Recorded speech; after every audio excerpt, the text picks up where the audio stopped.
আসসালামু আলাইকুম। আমার আজকের রেসিপি কাঁচা আমের মোরব্বা।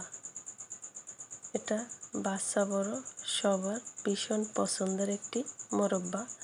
তো প্রথমে আমি আম নিয়ে নিলাম।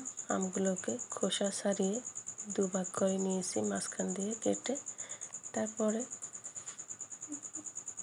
নর্মাল পানি দিয়ে ধুয়ে নিয়েছি। এখন পরিমাণ মতো পানি দিয়ে তারপরে এই পানির ভিতরে আমরা আমাদের মা দাদিরা যে পান খায়, ওই পান খাওয়ার চুন নিয়ে নিলাম। এই চামিচটা মেপে হাফ চামিচ চুন দিয়ে এর সাথে মিশিয়ে নিলাম। তারপরে আধ ঘন্টা রেস্টে রেখে দিলাম।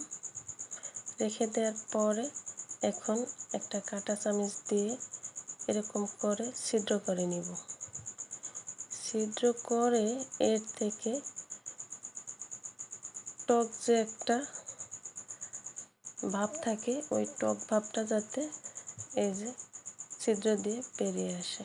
এই চুনের পানি এর ভিতরে ঢুকে যেন ওই টকটা বের করে দেয়, এই জন্য চুনের পানিতে ভেজানো আসলে। তো এরকম করে আমি সবগুলো এই কাঁটা চামচ দিয়ে এই যে ছিদ্র করে এই টক ভাব বের করে নেব। তো আমার সুবিধার জন্য একটা চপিং বোর্ড নিয়ে নিলাম। হাতে ব্যথা লাগে এই জন্য এই বোর্ডের উপরে নিয়ে নিলাম। এখন এরকম করে এরকম কাঁটা চামচ দিয়ে ছিদ্র করে একদম নরম করে নিতে হবে, যেন চাপ দিলে মুঠের ভিতরে নিলে যেন সফট একটা পাউরুটির মতো যেন হয় এরকম।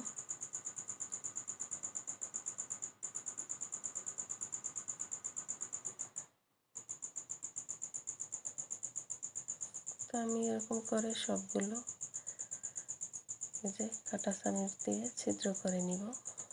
নিয়ে তারপরে ওই চুনের পানিতে ভিজিয়ে রাখবো আধা ঘন্টা।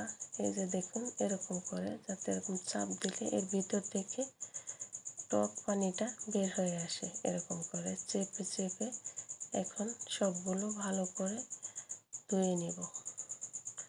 এই যে চুনের পানির ভিতরে এরকম চেপে চেপে বারবার করে চেপে এর ভিতরে টক ভাবটা বের করে নিব।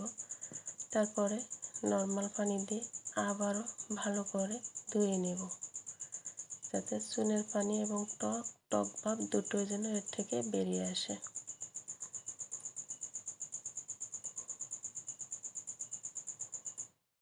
এই যে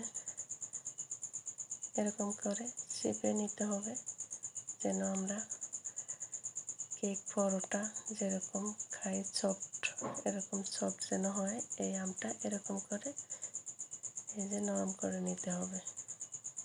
একটু সাবধানে করতে হবে, হাতে যেন না লাগে।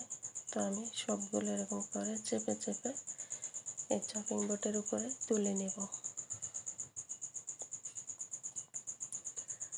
তুলে নেওয়া হয়ে গেছে। এখন একটা প্যানে নিয়ে নিব, ছড়ানো একটা প্যানে। আপনারা চাইলে ফ্রাই প্যানে নিতে পারেন, আমি এটাতে নিয়ে নিলাম। এখন ছড়িয়ে দেব। তারপরে চিনি দিয়ে দিব। আমি 8টা আম নিয়েছি, তাতে আমার 16 পিস হয়েছে। তো 16 পিসের জন্য আমি হাফ কেজি চিনি দিয়ে দিলাম।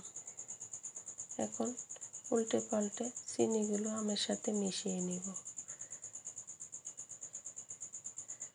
মেশানো হয়ে গেছে, এখন চুলায় বসিয়ে দিব।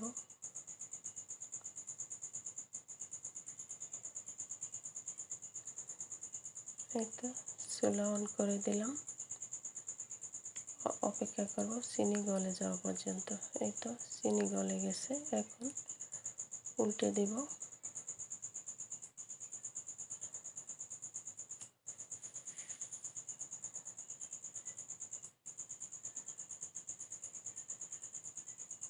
সবগুলো উল্টে দিব।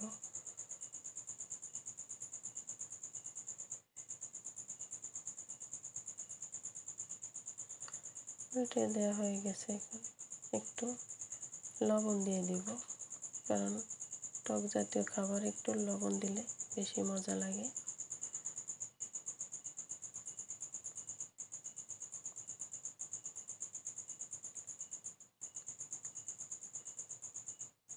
এখন প্যানের হাতলটা ধরে একটু এরকম নেড়ে ছেড়ে দেব।